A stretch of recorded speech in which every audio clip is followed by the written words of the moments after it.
Bonsoir, bienvenue à toutes et à tous. Vous êtes sur Voyage au bout de la nuit, l'émission la plus sensationnelle de C8, l'émission littéraire, une émission comme on n'en fait plus, une émission antique, mythologique, une émission qui est là, qui reste et qui va vous faire voyager jusqu'au bout de la nuit, comme son nom l'indique. Et on oublie trop souvent que cette émission doit son nom grâce à Céline, auteur merveilleux, bien que controversé. En tout cas, si vous ne l'avez jamais lu, je vous invite, moi, à lire Voyage au bout de la nuit, parce que on se fend la poire. Alors, on va poursuivre la lecture d'une nouvelle où on ne se fend pas tout à fait la poire, là, puisque c'est une nouvelle de Guy de Maupassant, maître incontesté du genre, et il a écrit une nouvelle bien sombre qui s'appelle La Petite Roque. La Petite Roque, c'est l'histoire d'une fille, d'une adolescente, pas tout à fait femme, plus tout à fait enfant, qui se baigne dans la rivière. Elle se baigne toute nue, puisqu'à l'époque c'était comme ça, en tout cas dans les campagnes, qu'on prenait son bain. Et manque de bol pour elle, un homme passe, la voit, la viole et puis l'étrangle. Normal. Et une enquête est menée, on ne retrouve pas de criminel, mais par contre, Maupassant très vite nous indique qu'il s'agit du maire. C'est le maire de la ville qui a commis ce forfait pour des raisons totalement injustifiées. Mais voilà, il se sent seul, sa femme est morte, il est toujours en période de deuil. Et voilà, et il pensait déjà à se remarier. Et un jour, lors de sa balade, eh bien, il tombe sur la petite roque dans la rivière et commet ce crime affreux. C'est un fait divers. Mais au moment de notre lecture, eh bien, un événement étrange vient de se passer. On est avec Monsieur le maire qui panique un peu parce qu'il vient d'avoir une vision nocturne où il a cru voir depuis sa fenêtre quelque chose bouger. Il a cru voir une lueur, quelqu'un passer peut-être avec une lampe. On ne sait pas trop. Et il revoit ce corps ensanglanté. Et il n'arrive pas à chasser cette vision d'horreur. Et au moment de notre histoire, eh bien, il décide d'arracher les rideaux de sa fenêtre et puis de retourner se coucher et d'essayer de calmer son angoisse puisqu'il n'arrive pas à dormir. Alors, je vais poursuivre la lecture. Voilà pour le petit résumé. Si évidemment vous préférez les histoires en entier, je vous invite à revoir les replays. Tout ça parce que c'est plus agréable.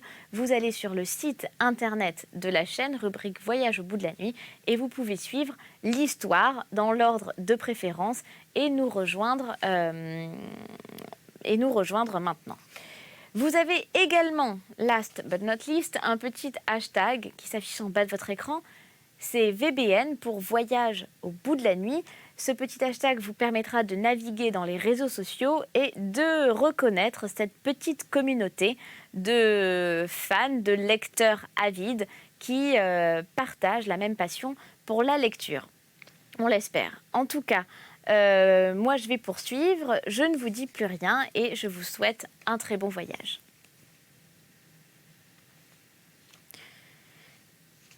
Immobile, sur le dos, la peau chaude et moite, il attendait le sommeil.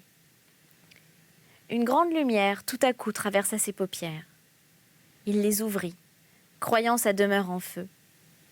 Tout était noir, et il se mit sur son coude pour tâcher de distinguer sa fenêtre qui l'attirait toujours, invinciblement.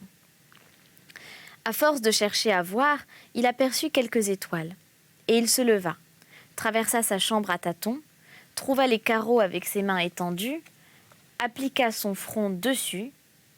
Là-bas, sous les arbres, le corps de la fillette luisait comme du phosphore, éclairant l'ombre autour de lui. Renardet poussa un cri et se sauva vers son lit, où il resta jusqu'au matin, la tête cachée sous l'oreiller. À partir de ce moment, sa vie devint intolérable. Il passait ses jours dans une terreur des nuits. À chaque nuit, la vision recommençait. À peine enfermé dans sa chambre, il essayait de lutter, mais en vain. Une force irrésistible le soulevait et le poussait à vivre, comme pour appeler le fantôme. Et il le voyait aussitôt, couché d'abord au lieu du crime, couché, les bras ouverts, les jambes ouvertes, tel que le corps avait été trouvé. Puis la morte se levait et s'en venait à petits pas, ainsi que l'enfant avait fait en sortant de la rivière. Elle s'en venait doucement, tout droit, en passant sur le gazon et sur la corbeille de fleurs desséchées. Puis elle s'élevait dans l'air vers la fenêtre de Renardet. Elle venait vers lui, comme elle était venue le jour du crime, vers le meurtrier. Et l'homme reculait devant l'apparition. Il reculait jusqu'à son lit et s'affaissait dessus, sachant bien que la petite était entrée et qu'elle se tenait maintenant derrière le rideau qui remuait tout à l'heure. Et jusqu'au jour, il le regardait, ce rideau, d'un œil fixe, s'attendant sans cesse à voir sortir sa victime. Mais elle ne se montrait plus, elle restait là, sous l'étoffe agitée parfois d'un tremblement. Et Renardet, les doigts crispés sur ses draps, les serrait, ainsi qu'il avait serré la gorge de la petite Roque. Il écoutait sonner les heures, il entendait battre dans le silence le balancier de sa pendule et les coups profonds de son cœur. Et il souffrait, le misérable, plus qu'aucun homme n'avait jamais souffert. Puis dès qu'une ligne blanche apparaissait au plafond, annonçant le jour prochain, il se sentait délivré, seul enfin, seul dans sa chambre. Il se recouchait. Il dormait alors quelques heures, d'un sommeil inquiet et fiévreux, où il recommençait souvent en rêve l'épouvantable vision de ses veilles. Quand il descendait plus tard pour le déjeuner de midi, il se sentait courbaturé comme après de prodigieuses fatigues. Et il mangeait à peine, hanté toujours par la crainte de celle qu'il reverrait la nuit suivante. Il savait bien pourtant que ce n'était pas une apparition, que les morts ne reviennent point, que son âme malade, son âme obsédée par une pensée unique, par un souvenir inoubliable, était la seule cause de son supplice, la seule évocatrice de la morte, ressuscitée par elle, appelée par elle et dressée aussi par elle devant ses yeux, où restait empreinte l'image ineffaçable. Mais il savait aussi qu'il ne guérirait pas, qu'il n'échapperait jamais à la persécution sauvage de sa mémoire. Et il se résolut à mourir, plutôt que de supporter plus longtemps ces tortures. Alors il chercha comment il se tuerait. Il voulait quelque chose de simple et de naturel, qui ne laisserait pas croire à un suicide. Car il tenait à sa réputation, au nom légué par ses pairs, et si on soupçonnait la cause de sa mort, on songerait sans doute au crime inexpliqué, à l'introuvable meurtrier, et on ne tarderait point à l'accuser du forfait. Une idée étrange lui était venue, celle de se faire écraser par l'arbre au pied duquel il avait assassiné la petite Roque. Il se décida donc à faire abattre sa futaie et à simuler un accident. Mais le hêtre refusa de lui casser les reins. Rentré chez lui, en proie à un désespoir éperdu, il avait saisi son revolver, puis il n'avait pas osé tirer. L'heure du dîner sonna. Il avait mangé, puis était remonté, et il ne savait pas ce qu'il allait faire. Il se sentait lâche, maintenant qu'il avait échappé une première fois. Tout à l'heure, il était prêt, fortifié, décidé. Décidé, maître de son entourage et de sa résolution. À présent, il était faible, et il avait peur de la mort, autant que de la morte. Il balbutiait. Je n'oserais plus. Je n'oserais plus. Et il regardait avec terreur tantôt l'arme sur sa table, tantôt le rideau qui cachait sa fenêtre. Il lui semblait aussi que quelque chose d'horrible aurait lieu sitôt que sa vie cesserait. Quelque chose, mais quoi? Leur rencontre peut-être? Elle le guettait, elle l'attendait, elle l'appelait, et c'était pour le prendre à son tour, pour l'attirer dans sa vengeance et le décider à mourir, qu'elle se montrait ainsi tous les soirs. Il se mit à pleurer comme un enfant, répétant « Je n'oserai plus, je n'oserai plus ». Puis il tomba sur ses genoux et balbutia « Mon Dieu », sans croire à Dieu pourtant. Et il n'osait plus en effet regarder sa fenêtre où il savait blottie l'apparition, ni sa table où luisait son revolver. Quand il se fut relevé, il dit tout haut « Ça ne peut pas durer, faut en finir ». Le son de sa voix dans la chambre silencieuse lui fit passer un frisson de peur le long des membres. Mais comme il ne se décidait à prendre aucune résolution, comme il sentait bien que le doigt de sa main refuserait toujours de presser la gâchette de l'arme, il retourna cacher sa tête sous les couvertures de son lit et il réfléchit. Il lui fallait trouver quelque chose qui le forcerait à mourir. Inventer une ruse contre lui-même qui ne lui laisserait plus aucune hésitation, aucun retard, aucun regret possible. Il enviait les condamnés qu'on mène à l'échafaud au milieu des soldats. Oh, s'il pouvait prier quelqu'un de tirer, s'il pouvait, avouant l'état de son âme, avouant son crime à un ami sûr qu'il ne le divulguerait jamais, obtenir de lui la mort. Mais à qui demander ce service terrible? À qui? Il cherchait parmi les gens qu'il connaissait. Le médecin? Non, il raconterait cela plus tard sans doute. Et tout à coup, une bizarre pensée traversa son esprit. Il allait écrire au juge d'instruction qu'il connaissait intimement pour se dénoncer lui-même. Il lui dirait tout dans cette lettre, et le crime et les tortures qu'il endurait, et sa résolution de mourir, et ses hésitations, et le moyen qu'il employait pour forcer son courage défaillant. Il le supplierait au nom de leur vieille amitié de détruire sa lettre dès qu'il aurait appris que le coupable s'était fait justice. Renardet pouvait compter sur ce magistrat, il le savait sûr, discret, incapable même d'une parole légère. C'était un de ces hommes qui ont une conscience inflexible, gouvernée, dirigée, réglée par leur seule raison. À peine eut-il formé ce projet qu'une joie bizarre envahit son cœur. Il était tranquille à présent, il allait écrire sa lettre, lentement, puis au jour levant il la déposerait dans la boîte clouée au mur de sa métairie. Puis il monterait sur sa tour pour voir arriver le facteur. Et quand l'homme à la blouse bleue s'en irait, il se jetterait la tête sur la première des roches où s'appuieraient les fondations. Il prendrait soin d'être vu d'abord par les ouvriers qui abattaient son bois. Il pourrait donc grimper sur la marche avancée qui porterait le mât du drapeau déployé au jour de fête. Il casserait ce mât d'une secousse et se précipiterait avec lui. Comment douter d'un accident? Et il se tuerait net, étant donné son poids et la hauteur de sa tour. Il sortit aussitôt de son lit, gagna sa table et se mit à écrire. Il n'oublia rien, pas un détail du crime, pas un détail de sa vie d'angoisse, pas un détail des tortures de son cœur, et il termina en annonçant qu'il s'était condamné lui-même, qu'il allait exécuter le criminel, et en priant son ami, son ancien ami, de veiller à ce que jamais on accusât sa mémoire. En achevant sa lettre, il s'aperçut que le jour était venu. Il la ferma, la cacheta, écrivit l'adresse, puis il descendit à pas léger, courut jusqu'à la boîte blanche collée au mur au coin de la ferme. Quand il eut jeté dedans ce papier qui énervait sa main, il revint vite, referma les verrous de la grande porte et grimpa sur sa tour pour attendre le passage du piéton qui emporterait son arrêt de mort. Il se sentait calme maintenant, délivré, sauvé. Un vent froid sec, un vent de glace lui passait sur la face. Il l'aspirait avidement, la bouche ouverte, buvant sa caresse gelée. Le ciel était rouge, d'un rouge ardent, d'un rouge d'hiver, et toute la plaine blanche de givre brillait sous les premiers rayons du soleil, comme si elle eût été poudrée de verre pilé. Renardet, debout, nu-tête, regardait le vaste pays, les prairies à gauche, à droite, le village dont les cheminées commençaient à fumer pour le repas du matin. À ses pieds, il voyait couler la brindille. Dans les roches où s'écrasait tout à l'heure, il se sentait renaître dans cette belle aurore glacée, et plein de force, plein de vie. La lumière le baignait, l'entourait, le pénétrait comme une espérance. 1000 souvenirs l'assaillaient, des souvenirs de matins pareils, de marches rapides sur la terre dure qui sonnait sous des pas. Toutes les bonnes choses qu'il aimait, les bonnes choses de l'existence accouraient dans son souvenir, l'aiguillonnaient de désirs nouveaux, réveillaient tous les appétits vigoureux de son corps actif et puissant. Et il allait mourir? Pourquoi? Il allait se tuer stupidement parce qu'il avait peur du nombre? Peur de rien? Il était riche et jeune encore, quelle folie! Mais il lui suffisait d'une distraction, d'une absence, d'un voyage pour oublier. Cette nuit même, il ne l'avait pas vu l'enfant, parce que sa pensée préoccupée s'était égarée sur autre chose. Peut-être ne la reverrait-il plus.